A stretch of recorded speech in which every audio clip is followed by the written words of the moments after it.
శ్రీ లలిత పరమేశ్వరి చక్రపురం ఛానల్కి స్వాగతం, సుస్వాగతం. మీరు భరింపరాని దుఃఖంలో ఉన్నప్పుడు భగవద్గీతలోని ఒక శ్లోకాన్ని పఠించండి. సంజయుడు ఈ విధంగా చెప్తున్నాడు. ఏతత్ శ్రుత్వా వచనం కేశవస్య క్రత అంజలిః వేపమానః కిరీటీ నమస్కృత్వా భూయః ఏవ అహా కృష్ణం జగద్గతం భీతభీతః ప్రణమ్య. సంజయుడు ఏమని చెప్తున్నాడంటే, విశ్వరూపుని మాధవుని ఈ వచనమును బోధను విని వణుకుచున్నవాడై అర్జునుడు చేతులు జోడించి మాధవుని గురించి నమస్కారం చేసి, భయపడుతూ నమస్కారం చేసి, తిరిగి నమస్కారం చేస్తూ మళ్ళీ గద్గత కంఠంతో ఈ విధంగా పలుకుతూ ఉన్నాడు.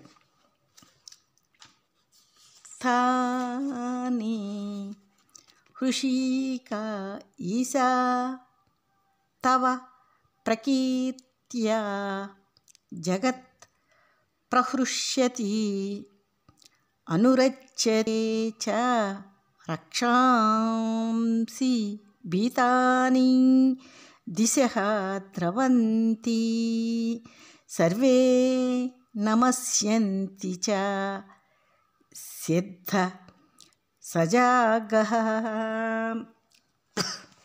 అర్జునుడు ఈ విధంగా పలుకుతున్నాడు భగవంతుడితో. అంతా నీకు తగి ఉన్నది విశ్వరూప. నీ మహత్యాన్ని కీర్తించుటతో జగత్తు ఆనందిస్తూ ఉంది, తృప్తి చెందుతూ ఉన్నది.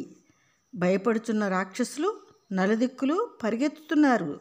సిద్ధుల సమూహములు అన్నీ కూడా నమస్కారం చేస్తూ ఉన్నారు నీకు అని అంటూ ఉన్నాడు. కస్మాచ్చ తేన నమేరన్ మహాత్మన్ గరీయసే బ్రాహ్మణః అపి అధికత్రే అనంత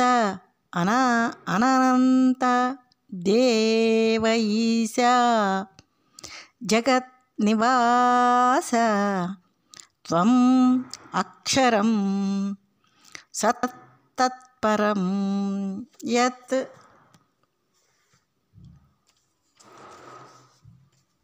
మహాత్మా అంత దేవేశ జగన్నివాస, సృష్టిని చేస్తున్న బ్రహ్మ కంటే కూడా గొప్పవాడివి.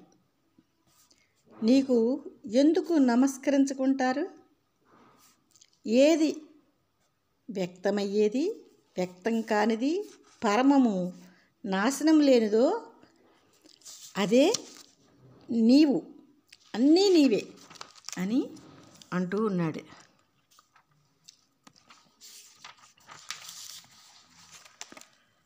త్వం ఆదిదేవః పురుషః పురాణః త్వం అస్య విశ్వస్య పరం నిధానం వేత్తా అసి వేద్యం చ పరం చ ధామ త్వయి తతం విశ్వం అనంతరూప.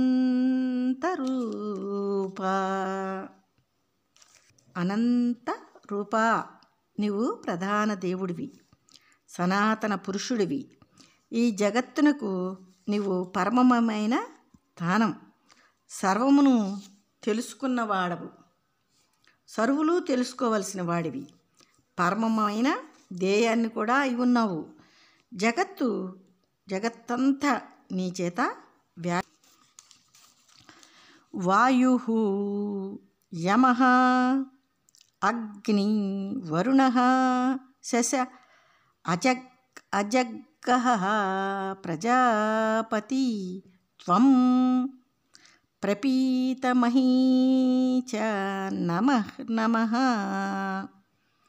తే అస్తు సహస్రకృత్వః పునశ్చ భూయః అపి నమః నమః తే. నీవు వాయువు, యముడువు, అగ్నివి, వరుణుడువు, చంద్రుడువు, చతుర్ముఖ బ్రహ్మవు, ముత్తాత చతుర్ముఖ బ్రహ్మకు కూడా తండ్రి.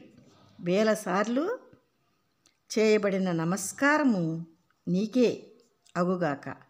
మరలా నమస్కారం, మరలా కూడా నమస్కారం, నీకే నమస్కారం చేస్తున్నాను అని అంటూ ఉన్నాడు. ఇంకేమంటున్నాడంటే, నమః పురస్తాత్ అథ పృష్ఠత తే నమః అస్తు తే సర్వతః ఏవ సర్వ అనంత వీర్య అమిత విక్రమః త్వం సర్వం సమాప్నోషి